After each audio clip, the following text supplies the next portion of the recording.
네, 여러분 안녕하십니까. 오늘은 2017년 4월 3일입니다. 제주 4.3 사건이 벌어졌는지 이제 한 69주년이 딱 되는 날이 오늘입니다. 그래서 제주 4.3 사건 69주년을 맞이해서 그 해방공간에 있었던 3대 폭동의 진실을 알아보고자 밀양구 김영상 편집위원님 모셨습니다. 네, 안녕하십니까. 시청자 여러분들께 간단한 본인 소개를 좀 부탁드리겠습니다. 네, 저는 이름은 김용삼이고요. 오랫동안 현대사를 좀 공부를 했던 사람입니다. 특히 제가 월간조선에서 현대사와 관련된 직접적인 이해관계가 있는 사람들을 취재를 하면서 현대사에 좀 관심을 갖게 됐고, 그때서부터 우리 현대사의 이면을 들여다보는 작업을 시작을 했었습니다. 네. 그 오늘 제가 네이버 메인에 보니까는 예. 그 오른쪽에 이제 4.3 사건 추모일이라고 해가지고 배너도 걸어놓고 예. 그걸 클릭해 보니까는 이제 뭐 민중 항쟁이다 이렇게 표현을 하더라고요. 예. 근데 이제 오늘 69주년이 되는 날인데 예. 4.3 사건의 본질을 간단하게 정의한다면 무엇이라고 정의할 수 있을까요? 글쎄, 뭐 민중항쟁이라는 용어를 사용하는 사람들은 그게 어떤 엄밀한 학문적인 의미에서 사용하는지 뭐 그건 모르겠습니다만은, 네. 예, 4.3 사건의 핵심 본질은 한마디로 얘기하면은 대한민국의 탄생을 방해하기 위한 폭동이다, 네. 이렇게 말씀드릴 수가 있습니다. 물론 뭐 그 제주도라는 그 갇혀져 있는 섬이라는 공간에서 이런 공산 폭동이 일어났고, 그 사람들을 이제 진압하는 와중에 일부 뭐 죄 없는 시민들이 희생이 뭐 없었다고 볼 수는 없어요. 그런데 그 희생이 뭐 불쌍하다고 그래서 뭐 민중항쟁이다 이렇게 얘기하는 거는 그 앞부분에 있는 그 대한민국의 탄생을 방해하기 위한 그 폭동이라는 진실을 감추기 위한 하나의 기만이 아닌가, 저는 그런 생각을 합니다. 그래서 그 제주 4.3 사건을 이해하기 위해서는 그 기존에 있었던 해방 공간, 그 3년간의 해방 공간에서 어떠한 일들이 있었는지를 대략적으로 이해하는 게 좀 필요할 것 같습니다. 네. 어떠한 일들이 있었죠?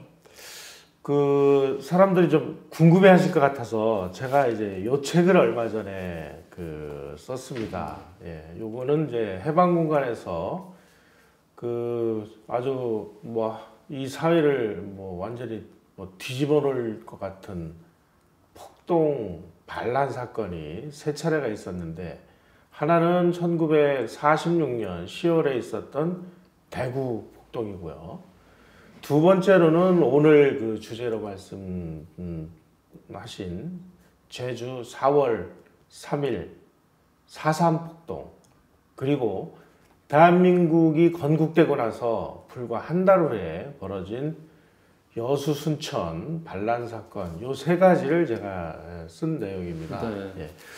이 내용을 들여다보면 1945년 8월 15일 날 우리가 일제로부터 해방이 된 이후에 도대체 이 사회가 어떤 모습이었는지, 그리고 어떤 상황에서 어떤 일들이 벌어졌는지를 좀 아주 객관적인 시각을 가지고 분석을 해놨습니다. 네. 사실 저도 이 책을 참 재밌게 봤고, 네. 야, 이런 팩트들이 있는데도 좌익들이 이런 주장을 하는구나라는 거를 여실히 깨달았는데, 예. 그렇다면 이 해방 공간 45년부터 이제 48년까지 이 3년간의 시기 동안에 왜 좌익 세력들이 창궐을 했고, 예. 사실 국민 여론도 보니까는 공산주의, 사회주의를 지지하는 이 흐름으로 대단히 많이 흘러갔다는 게 이 책에 보면 나오거든요. 네. 근데 그 결정적인 계기들이 무엇이 있었을까요? 예. 사실 이제 그래서 우리가 현대사를 좀 냉정하게 공부를 하고 또 자료도 찾고 네. 우리가 이런 노력들을 해야 되는데, 그동안에 그런 노력들이 너무 좀 소홀했던 것 같습니다. 네. 우선 첫째로 말씀드릴 수 있는 이유는 1945년 8월 15일 날 이제 일본이 항복을 하게 됐을 때 이 조선총독부가 이 치안 확보라는 그런 문제에 직면했었습니다. 예를 들어서 흥분한 조선 사람들이 뭐 일본 사람들을 뭐 공격을 해서 참극이 빚어진다거나 이런 걸 막기 위해서 이제 그 당시에 이제 한국의 그 지도자 되는 사람들하고 이제 협상을 하게 됐는데 네. 첫 번째로 우파라고 할 수 있는 송진호 선생하고 이제 협상을 했습니다. 근데 송진호 선생은 그걸 거부를 했어요. 그래서 이제 그 좌파라고 할 수 있는 여운형이라는 사람하고 이제 조선 총독부의 엔도 정무총감이 협상을 하게 됩니다. 그러니까 우리가 이 통치권을 넘겨주는 조건으로 소란이 일어나지 않도록 이렇게 좀 협상을 해서 이제 그 통치권을 넘겨주는 작업을 진행하는 와중에 여운형이가 5가지의 그 요구사항을 내겁니다. 네. 뭐 그 중에 제일 중요한 게 이제 2가지 정도가 있습니다. 첫 번째로는 전 감옥에 갇혀 있는 사상범과 경제사범들을 즉시 풀어달라. 이게 이제 첫 번째였고, 두 번째로는 그 당시에 이제 일제시대 말기에 전쟁을 수행하기 위해서 배급제를 그 시행하고 있었습니다. 따라서 이 식량을 배급할 수 있는 권리, 배급권이라는 것은 정말 엄청나게 중요한 일이었어요. 그래서 그 식량 배급권을 우리에게 달라. 또 세 번째로는 이렇게 그 감옥에서 풀려난 사람들에 대해서 자유 그 행동을 제약하지 말아달라. 이런 이제 요구 조건을 낸 겁니다. 조선 총독부는 어쨌든지 간에 조선에서 불미스러운 일이 벌어지지 않도록 막기 위해서 이 조건을 수용을 했고, 그래서 1945년 8월 16일 날 전국의 감옥에 수용되어 있던 이 사상범들이 일시에 풀려나게 됩니다. 그 규모가 몇 명 정도가 되죠? 우리가 그냥 사상범들이 풀려났다라고는 알고 있는데 그 숫자가 무려 10,000명이나 됐었다는 겁니다. 그러니까 그 사람들은 아마 일제시대 때 이 공산주의 활동을 하던 아마 제일 핵심들이 아니었나 하는 생각이 드는데, 그 10,000명의 이 공산주의자 좌익사범들의 일시에 풀려나서 그 당시에 이제 여운형 씨가 운영을 하던 뭐 이거 건국준비위원회라든지, 그 다음에 이제 박헌영의 이제 공산당이라든지 조선공산당이었죠. 이런데 10,000명이 일시에 거기 가서 이제 합류를 하고 이 사람들이 행동대원으로 나서면서 완전히 이 그 38도선 이남의 사회가 완전히 막 그야말로 붉은 혁명이 일어날 정도로 급격히 좌회전하게 되는, 여기서부터 우리가 출발하게 된다는 점을 우리는 기억을 해야 될 것 같습니다. 그러면 그 좌익 사범들 1만여 명이 이제 일제히 풀려났고, 그리고 이제 식량 배급권까지 쥔 상황에서 그 여운형의 건준, 그리고 박헌영의 조선공산당으로 이제 수많은 숫자들이 흘러 들어가게 됐는데, 그럼 이제 좌익들이 이제 해방 공간에서 가장 처음으로 일으킨 그 무력 폭동 행위가 이제 대구 10월 폭동일 텐데, 그 10월 폭동에 대해서 이제 간단하게 좀 설명을 좀 해주시면 좋을 것 같습니다.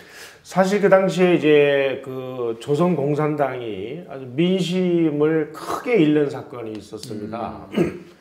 그 조선 정판사라는 데서 일제시대 때 화폐를 찍었던 그 원판을 가져다가 소위 말하는 위조 지폐를 비밀리에 찍어가지고 그 돈을 가지고 공산당 자금으로 활용을 하다가 이게 이제 들통이 나서 공산당이 이제 그 전까지만 해도 뭐 양심 세력, 뭐 민족 세력 이렇게 얘기를 하다가 이거 위조 지폐나 찍어가지고 사기를 치는 이제 사기 집단 이렇게 이제 위기에 몰린 데다가 그 앞서 말씀드렸습니다마는 이 좌익들이 이 식량 배급권을 가지게 됐습니다. 그 당시에 식량 배급권이라는 것은 엄청난 이게 말하자면 이제 이권이나 마찬가지인데, 1945년 9월 8일 날 미군이 상륙을 해서 9월 9일부터 이제 그 미 군정이 시작이 되는데, 미 군정을 시작하는 과정에서 보니까 식량 배급권을 좌익들이 다지고 있거든요. 그러니까 야 이건 도저히 안 되겠다. 이 식량 그 좌익들이 장악하고 있는 식량 배급권을 끊어야만 이거 뭐 제대로 된 통치가 될 수 있겠다 싶어가지고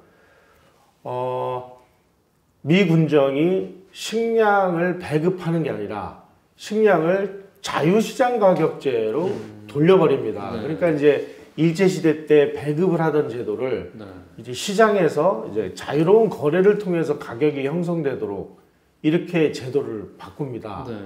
그런데 이제 자유시장 제도라는 것은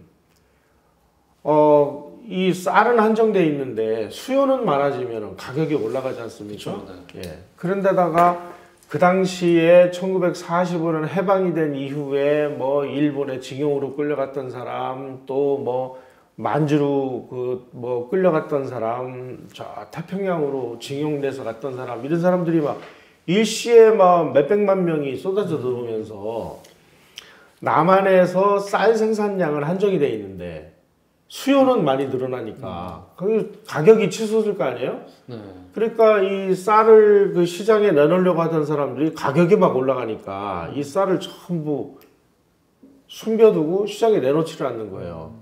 그러니까 일시에 이제 그 쌀이 모자라는 현상이 벌어지고 이것 때문에 뭐 미군정이 뭐 의도는 좋았습니다만은 부작용이 나타나니까 다시 또 배급제로 환원을 하고 이렇게 막 그 시행착오를 거듭하게 됩니다. 그러다 보니까 이제 쌀이 모자라고 그 쌀이 모자라니까 쌀을 달라 뭐 이런 구시를 내세워 가지고 1946년 10월 1일 날 10월 1일에 이제 대구에서 아주 거대한 폭동이 일어나게 되는 거죠. 이게 이제 대구 10월 폭동입니다. 그러면 그 이전에 있었던 이제 미군정의 예. 그 배급제에서 자유시장 경제로의 환원이 어떻게 보면 의도는 그렇지 않지만 인플레이션을 좀 야기를 시켰고 뭐 일종의 좀 혼란상을 네. 연출을 했다고 봐야 되겠죠. 예. 그러면 그 상황에서 사실 그 폭동이라는 게 갑자기 일어나지 않았을 텐데 예.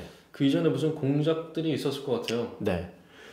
그 이제 그 스탈린의 네. 전술상의 변화, 전략상의 변화라는 점을 우리는 주목해야 될 것 같습니다. 사실 2차 대전 그 끝날 때까지만 해도 네. 미국하고 소련은 미국은 자본주의의 종주국이었고 소련은 공산주의의 종주국이었음에도 불구하고 이 두 나라가 히틀러라는 그 거대한 악을 물리치기 위해서 동맹을 맺은 군사 동맹국 사이였습니다. 그래서 미국은 2차 대전이 끝난 이후에도 이 공산주의 소련과의 협력을 통해서 세계 평화를 유지할 수가 있겠구나 이렇게 생각을 했는데 이게 이제 전쟁이 끝난 다음에는 항상 논공행상이 있지 않습니까? 소위 말하는 전리품 나눠 가지기. 이 전리품을 나눠 갖는 과정에서 미국의 입장과 소련의 입장이 계속 부딪히게 되는 거예요. 그래서 1945년 8월 15일 그 일본이 항복하는 그 순간까지 동맹국이었던 미국과 소련의 관계가 점점 더 험악해지기 시작을 했고요. 네. 그리고 소련의 어떤 요구사항을 미국이 들어주지를 않고 또 미국이 볼 때 소련이 지금 뭐 동유럽 자기네들 점령지에다가 전부 공산 위성 정권을 세우는 모습을 보면서 이제 서로 관계가 이제 험악해지는 거죠. 네. 그때 이제 소련이 1946년 7월 무렵에 신전술이라는 것을 발표를 합니다. 신전술. 네. 그러니까 그동안은 미국과의 어떤 원만한 관계를 통해서 2차 대전 이후 전후 질서를 유지하려고 하는 그 와중에 이제는 안 되겠다. 이제 미국을 공격을 하는 전술로 바꾸게 됩니다. 그래서 박헌영이에게 신전술에 따라서 남한에 있는 미군을 공격을 하라. 이렇게 명령을 내리는 게 1946년 7월 무렵에 등장을 합니다. 그러니까 46년 10월 1일 벌어진 대구 폭동은 스탈린의 신전술에 의해서 박헌영에게 미군을 공격하라는 그런 지시가 내려왔기 때문에 대구 폭동이 일어난 거고 네. 그 대구 폭동이 진행되는 와중에 엄청난 자금이 북한으로부터 소련 군정으로부터 박헌영에게 지원했다는 사실들이 이 책을 통해서 상세하게 밝혀진 엄청난 돈이 내려왔습니다. 그러면 사실상 소련과 북한의 지령이 결정적으로 이 대구 10월 폭동에 영향을 미쳤다. 아예 지령이 내려와서 벌어진 사건이다 이렇게 볼 수 있겠네요. 그렇죠. 1946년에 스탈린의 그 전 세계적인 그 신전술 네. 전술상의 변화 이게 궁극적으로는 대구 10월 폭동을 야기했다 이렇게 보는 게 역사적인 사실입니다.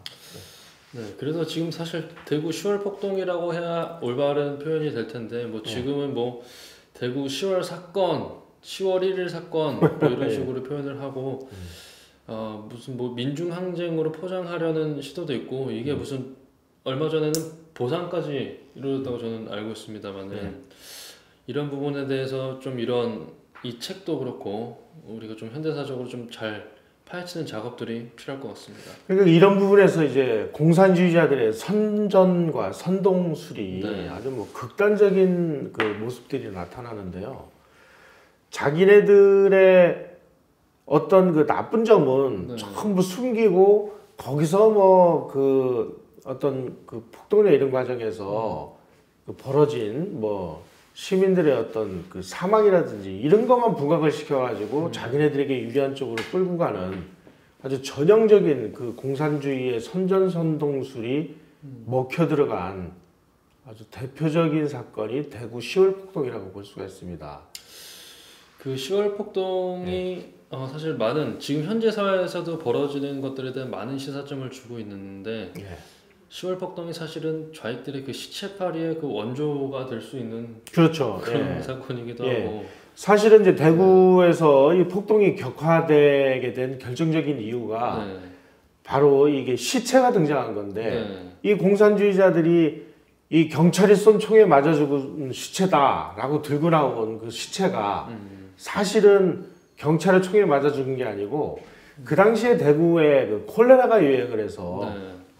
콜레라로 인해서 사망했던 그 시체를 밤새 그걸 이제 알코올로 닦아가지고 네. 그 시체를 포장을 해가지고 들고 나온 게 대구에서 아주 폭동을 격화시키는 아주 결정적인 이제 요인이 됐어요. 네. 예. 그 이후로 하여간 그 남한에서 벌어진 크고 작은 사건들 보면 항상 시체가 등장을 하는데요. 예. 그런 것들을 우리는 공산주의의 선전선동 수법 차원에서 냉정한 시각을 가지고 우리가 바라볼 필요가 있습니다. 그리고 그 10월 폭동에서 아주 잔인한 방법으로 여러 사람들을 그 좌익 세력들이 죽인 기록들이 나타나는데 그 몇 가지 기록, 뭐 살해를 어떻게 했냐, 뭐 어떻게 잔인하게 죽였는지를 좀 간략하게 설명을. 너무 끔찍해서 뭐 네. 그야말로 인간이 이렇게 잔인할 수가 있을까라고 생각되는 거의 모든 방식이 다 동원됐다라고 보시면 될 것 같고요. 그리고 이러한 그 아주 끔찍한 살해는 결국은 저게 이제 공산주의의 종족이라고 할 수 있는 소련과 그 다음에 중국 이런 데서 그대로 자행됐던 수법들입니다. 뭐 예를 들면은 뭐 죽창으로 찔러 죽이고 뭐 눈을 도려 파내고 뭐 그리고 저 시체 그러니까 산채로 목을 밧줄에다 걸어가지고 차에다가 끌고 다니면서 뭐 1시간 반을 뭐 비표상들을 끌고 다니니까 나중에 보니까 이 몸과 목이 너덜너덜해져가지고 뭐 떨어지기 일보 직전이었다 뭐 이런 표현들이 있는데 우리가 여기서 왜 이렇게 그러니까 끔찍하게 죽였다 이게 중요한 거라기보다는 왜 공산주의자들은 이렇게 끔찍한 그 만행을 저지를까 하는 근본 이유를 우리가 좀 들여다볼 필요가 있어요.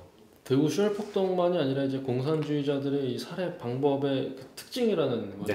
예, 그러니까 대구 10월 폭동에서도 아주 끔찍한 그런 그 살해 만행이 있었고 제주에서도 그랬고 여수 순천에서도 그랬고 6.25 때도 마찬가지였습니다. 왜 그러냐? 이렇게 끔찍하게 살해를 하는 모습을 모든 사람들이 보는 앞에서 자행함으로써 공산주의에 반대하거나 공산주의에 저항하는 자들은 어떻게 끔찍하게 살해당하는지를 표본으로 보여주는 겁니다. 그래서 거기에 겁을 먹고 공산주의자들에게 자발적인 협조를 하지 않으면 안 되는 분위기를 만들어내기 위해서 아주 의도적으로 이런 식의 끔찍한 만행을 저지른다라는 사실을 뭐 러시아 혁명 때도 그랬고 중국 공산혁명 때도 그랬고 거의 모든 공산주의들 나라에서 이런 폭동이 벌어질 때마다 거의 비슷한 양상으로 이게 반복이 되고 있다는 점, 네. 이 점을 우리가 좀 염두에 둬야 될 것 같습니다. 그럼 다음 주제로 넘어가서 이제 제주 4.3 오늘이 69주년을 맞이한 그 제주 4.3 사건의 그 진실과 그리고 현재 민중항쟁 등으로 왜곡된 그 실상에 대해서 좀 말씀을 부탁드리겠습니다. 4.3 사건은 한마디로 얘기하면 지금 뭐 그 4.3 사건이다, 4.3 뭐 민중항쟁이다 이렇게 얘기를 하지만 처음에 말씀드렸듯이 이것은 대한민국의 건국을 방해하기 위한 공산주의자들의 폭동이었다 하는 것이 역사적인 사실입니다. 왜 그러냐? 그 미국이 이제 유엔을 통해서 한국에다가 정부를 이제 수립하고 미국은 떠난다. 이런 그 이제 계획을 세웠습니다. 그때 우리가 이제 이게 그 이제 남북한이 그 분단이 되는 이제 계기가 되기도 하는 사건인데, 그래서 이제 유엔에서 한국위원단이 만들어져서 한국에 와서 유엔에서 감시가 가능한 지역에서 유엔의 감시하에 남북이 총선거를 해서 이제 정부를 구성을 한다. 그러기 위해서 이제 남한에 와가지고 이제 조사를 하고 그 한국임시위원단이 북한에 가가지고 북한에서도 이제 유엔 감시하에 선거가 가능한지를 알기 위해서 북한으로 들어가려고 할 때 소련이 유엔 한국임시위원단에 북한 쪽으로 들어가는 것을 거절을 합니다. 못 들어온다. 그러면 왜 그 당시에 소련은 유엔 주관하에 선거를 못하게 방해를 했을까요? 이거는 남한 인구가 2,200만이었고 북한 인구가 900만이었습니다. 그래서 인구 비례에 의한 선거를 통해서 정부를 구성을 하면 인구 비례가 2,200만 대 900만 명이니까 이건 뭐 도저히 북한이 자기네들이 주도권을 잡을 수가 없는 상황이었기 때문에 유엔 한국위원단이 내놓은 인구 비례에 의한 선거는 자기네들이 도저히 받아들일 수가 없는 거예요.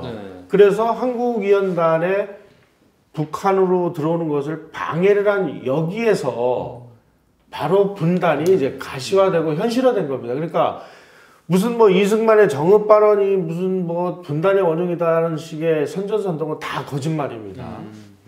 그 당시에 유엔 위원단이 북한으로 가서 북한도 유엔의 감시하에 선거를 통해서 통일 정부를 수립할 수 있는 기회가 있었음에도 불구하고 이건 뭐 명백하게 소련이 거부를 함으로써 분단이 이루어진 거죠. 자, 그러니까 북한 지역은 이제 소련의 방해로 들어갈 수가 없으니까 유엔에서 다시 총회를 열어가지고 야, 그러니까 어떻게 하면 좋으냐.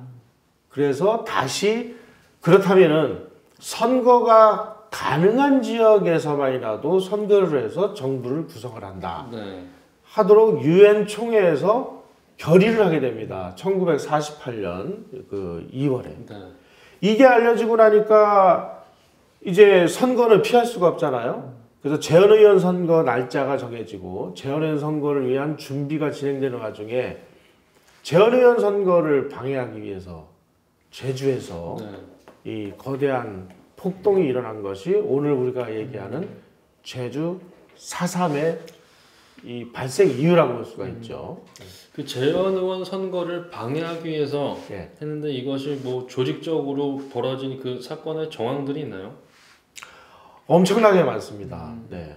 뭐 27구국 투쟁이라고 그래서 뭐 그때서부터 시작이 돼가지고 뭐 무슨 선거를 위해서 뭐 모든 그 선거를 위한 행위를 방해하는 바람에 결국은 우리가 그 1948년 5월 달에 재헌의원 선거가 실시되지 않습니까?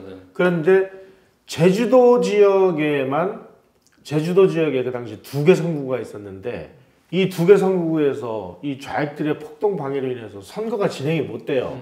그래서 그 의석은 2석이 그 공석으로 남아 있었습니다. 그래서 나중에 이거 이제 보궐선거에 의해서 이제 그 선발을 하는데 제주에서 선거가 이루어지지 않을 정도로 엄청난 폭동행위가 있었다는 사실 같은 것들은 다 숨겨놓고 그 당시에 뭐 민간인들의 희생만 앞세워가지고 무슨 항쟁이니 뭐니 이렇게 얘기하고 있는 게 바로 오늘날 제주의 왜곡된 실상이다 이렇게 말씀드릴 수가 있겠습니다. 무려 그 제주 4.3이 6년 동안 진행이 됐죠. 예. 네. 그 사실 선거를 막아냈으면은 일종의 뭐 목적은 달성을 한 건데 예. 대한민국 건국이 된 이후에도 6년간이나 이 사건이 진행이 된 건 어떻게 해석될까요? 그 당시에 우리 군도 네. 이제 뭐 그 만들어지는 과정에 있었고 그다음에 치안을 유지하기 위한 경찰력이라든지 이런 것들이 상당히 좀 미비한 점이 있었습니다. 더구나 제주도라는 이 한정된 지역은 제주도가 일제시대에 일본군들이 혹시라도 미군이 제주도를 점령을 해서 여기를 본토를 공격하기 위한 기지로 만들 우려가 있다 그래가지고 그 당시에 일본에서 제주도라는 섬 전체를 완전히 요새화를 하게 됩니다. 그래가지고 약 6만 명의 일본군이 주둔을 해서 동굴 북구 제주도 가면 이제 그 화산 동굴이나 이런 게 많잖아요. 이런 동굴을 전부 진지로 만들고 거기에 막대한 무기를 비축을 해두고 그런 와중에 1945년 8월 15일 날 일본이 항복을 하면서 일본군들이 그 무기를 다 가져간 게 아니라 그냥 섬 곳곳에 그냥 이렇게 숨겨놓고 그냥 가버린 거예요. 그래서 거기에 있는 무기라든지 이런 거를 이 폭동을 일으킨 사람들이 탈취를 해가지고 무장 저항을 하는 바람에 희생도 컸고 그 여파가 6년 이상 가는 이런 원인이 되어버렸습니다. 그래서 사실 제주 4.3 사건을 바라보게 되면은 그 지금 부각시키고 있는 것은 뭐 경찰, 뭐 국군, 뭐 서북청년단들이 뭐 민간인을 뭐 무자비하게 학살했다, 뭐 이런 식으로 왜곡된 게 현실인데 사실 뭐 국군이나 뭐 경찰, 뭐 서북청년단은 반국가 세력들을 이제 초탕하기 위한 그 투입된 세력들이었고 그 폭동 세력들로 인해서 민간인과 이 폭도들이 구분이 안 되는 그 매우 혼란스러운 상황을 벌어진 게 사실 반국가 세력들이 원인인데 지금 마치 그걸 전도시키고 있는 상황들이 좀 발생을 하고 있는 것 같습니다. 예, 그러니까 한 나라가 건국이 되기 위해서 일종의 이제 네이션 빌딩을 하기 위해서는 얼마나 고통스러운 과정을 겪어야 되는지를 우리 이제 제주 사건을 통해서 여실히 좀 깨달을 수가 있는데요. 따라서 마키아벨리 같은 사람은 건국의 과정에서 일어난 여러 가지 정말 그 불미스러운 일, 어쩔 수 없는 사건들, 그리고 희생 이런 것들은 이거는 어쩔 수 없는 진통이다. 이렇게까지 얘기를 할 정도로 이 건국의 과정에 더군다나 우리는 일제 식민지 생활을 36년을 겪고 그리고 절반은 또 소련이 점령을 하고 절반은 미군이 점령을 하는 과정에서 이데올로기적으로 완전히 뭐 자유민주주의와 공산주의로 갈린 데다가 이런 이데올로기적인 혼란이 혼재를 하고 있고 38선 이북의 북한에는 이미 이전에 그 단독 공산정부가 세워져 있는 와중에 이 단독 공산정부가 틈만 나면은 국토를 완적을 해서 공산 통일국가를 세우겠다고 아주 눈을 부라리고 있고 그리고 남한에는 수많은 이 공산주의자들이 준동을 하고 있고 자칫하면은 북한에 있는 공산주의자들과 남한에 있는 이 공산주의자들이 힘을 합쳐가지고 순식간에 이 전국토가 공산화가 될 수도 있는 그야말로 바람 앞에서 그냥 꺼져가는 촛불과 같은 신세였다는 점을 우리는 염두에 둬야 됩니다. 이제 공산폭동이 일어나서 거기에 이것을 그 진압을 하기 위해서 국군도 들어가고 국군의 힘 가지고는 도저히 안 되니까 뭐 경찰도 들어가고 경찰에 또 경찰력도 미약하니까 청년단들도 들어가고 가서 이 그 토벌을 하고 진압을 하는 과정에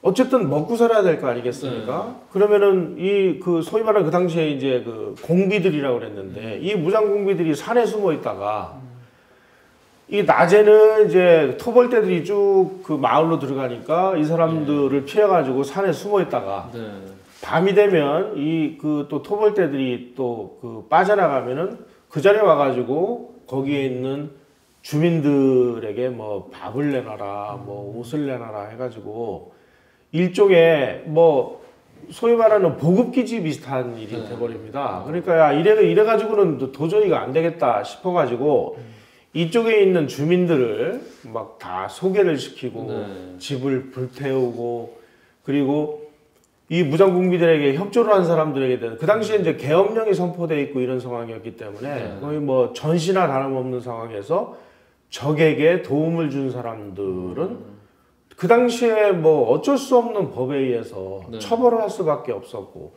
그 와중에 그야말로 뭐 몇몇 사람들이 그 피해를 당한 경우도 상당히 많았다는 점을 우리는 잊지 말아야 됩니다. 그러나 그 사람들이 피해를 당했다고 해서 이 폭동 자체가 성격이 바뀌는 건 아니라는 거죠. 그런데 이제 지금 와가지고 우리는 대한민국의 건국을 부정하기 위한 이 부분은 다 그냥 그 묻어놓고 그 당시에 피해를 당한 사람들만 계속 부각을 시키고 그 사람들이 억울하게 죽었느니 뭐 하느니 뭐 강제 지랍이니 하면서 마치 이것이 그야말로 악의 화신인 것처럼 만드는 것은 이거는 명백한 공산주의자들의 선전선동의 수법입니다. 공산주의 선전선동의 수법 중에 가장 흔하게 써먹는 게 뭐냐면은 100가지 사건이 벌어졌다고 칩시다. 이 100가지 사건 중에 99가지는 진실이고 한 가지가 약간 좀 그 사실관계가 잘못된 부분이 있으면 요 한 가지 잘못된 부분을 끝까지 물고 늘어져서 이 99가지 전체가 다 마치 잘못된 것처럼 이런 식으로 뒤집어 씌우는 게 공산주의 선전선동의 아주 핵심적인 기술인데 바로 이 4.3을 둘러싸고도 그런 지금 이런 일이 백주에 공공연하게 지금 벌어지고 있다는 거죠. 사실 4.3 사건은 안타까운 사건임에는 분명하지만은 그 대한민국의 건국을 방해하기 위한 그 공산 세력들의 무장 폭동행위였다는 사실은 변하지가 않습니다. 근데 그 제주도에 지금 4.3 평화공원이 설립되어 있지 않습니까? 근데 그 현장에는 이제 4.3 사건을 어떻게 묘사를 하고 있나요? 뭐 거기에 공산 폭동의 주범이었던 주모자였던 사람들의 위패를 모셔놓지 않았나. 뭐 한마디로 얘기하면은 대한민국은 존재하지 않는 해방구 같은 느낌이 들 정도로 이런 것들이 국민 세금으로 버젓하게 만들어져 있다는 점이 참 이거 뭐라고 얘기를 해야 될지 대한민국이 국가인지 뭔지 저는 좀 요즘에 와서 좀 헷갈리고 그렇습니다. 그러면 그 마지막으로 그 여순반란 사건은 그 제주 4.3 폭동을 진압하기 위해서 그때 당시 여수에서 파견한 한 부대가 이제 반란을 일으킨 행인데 이걸 뭐 교과서나 아니면 뭐 다른 뭐 주류 역사 학계에서는 어떻게 얘기를 하려고 하냐면 뭐 우발적인 사건이었다라고 얘기를 하려고 하는데 어떤 면에서 우발적인 사건이었다고 그렇게 얘기를 하는지 그냥 뭐 대한민국의 이제 뭐 건국 과정에서 뭐 이제 이 체제에 동의하는 사람들과 아닌 사람들이 이제 혼란 속에서 벌어진 뭐 우발적인 사건이었다 뭐 이렇게 얘기를 하는 것 같습니다. 근데 과연 이게 우발적인 사건이었는지는 좀 팩트를 좀 따져봐야 될 것 같은데 뭐 어떤가요? 그러니까 제가 그 이 책에서 대구 10월 폭동과 제주 4.3과 여순반란 사건은 하나의 일관된 흐름을 보이고 있다는 점입니다. 첫째, 미 군정을 공격을 해서 미국을 몰아내고 그리고 공산폭동을 통해서 대한민국의 건국을 방해를 하고 그리고 여순반란 사건 같은 경우는 대한민국 정부가 그 건국된 이후에 벌어진 사건인데 정부가 이제 출범한 지 2달도 안 된 시점에서 폭동을 일으켜가지고 이것을 뒤집었기 위한 무장 반란을 국군이 일으켰다는 겁니다. 일관된 흐름은 뭐냐면은 수단과 방법을 가리지 않고 대한민국이 탄생되지 못하도록 하거나 탄생된 대한민국을 공산화하거나 하는 그런 일련의 흐름을 가지고 있습니다.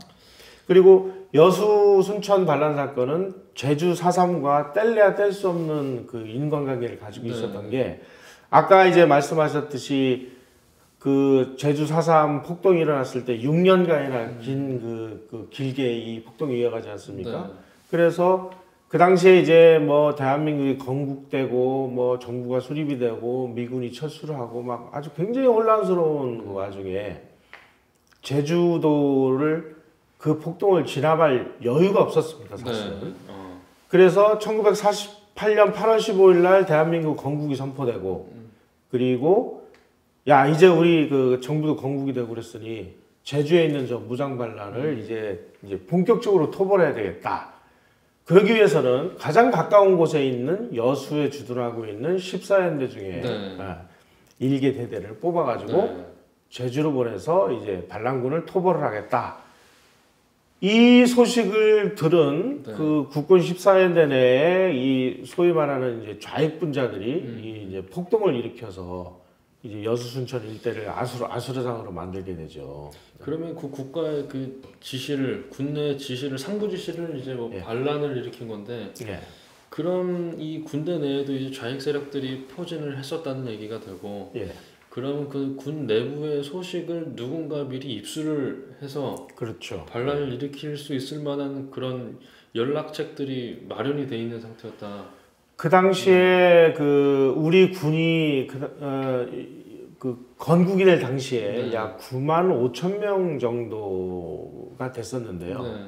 그 군대를 모집하는 과정에서 뭐 사상 검증이라든지 신원조회라든지 이런 과정이 없이 그냥 뭐 입대를 하겠다 하는 사람들을 그냥 무작위로 받아들였습니다. 그 당시에 이제 미 군정이 그러한 어떤 이데올로기라든지 이런 부분에 대해서 너무나 그 현실적이지 못했었어요. 네. 그래서 그런 어떤 좌익 사상범이라든지 이런 위험 인물들을 걸러낼 수 있는 그런 제도를 만들지 않은 채 네. 그저 그냥 뭐 나 군에 입대하겠다 그러면은 받아들였고 심지어 그렇게 되다 보니까 막 공산 폭동을 일으키고 사람을 죽이고 막 하다가 경찰이 체포령을 내리면은 군대로 들어와서 네. 그 신분을 숨기는 일마저 비일비재하게 일어나가지고 네. 그 당시에 우리 군 내에 이 좌익분자들이 상당수가 침투돼 있었습니다. 네. 그리고 그 당시에 이제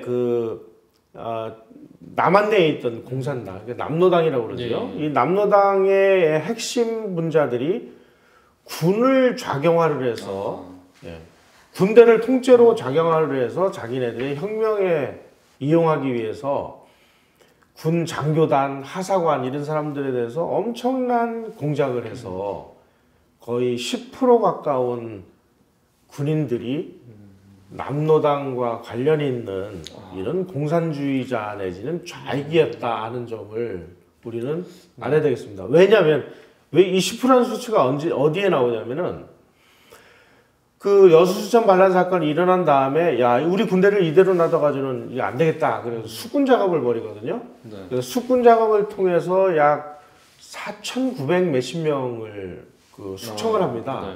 네. 그러니까 감옥에 잡아놓거나 군에서 쫓아내거나 그러니까 거의 5,000명이 이제 숙청을 네. 당합니다.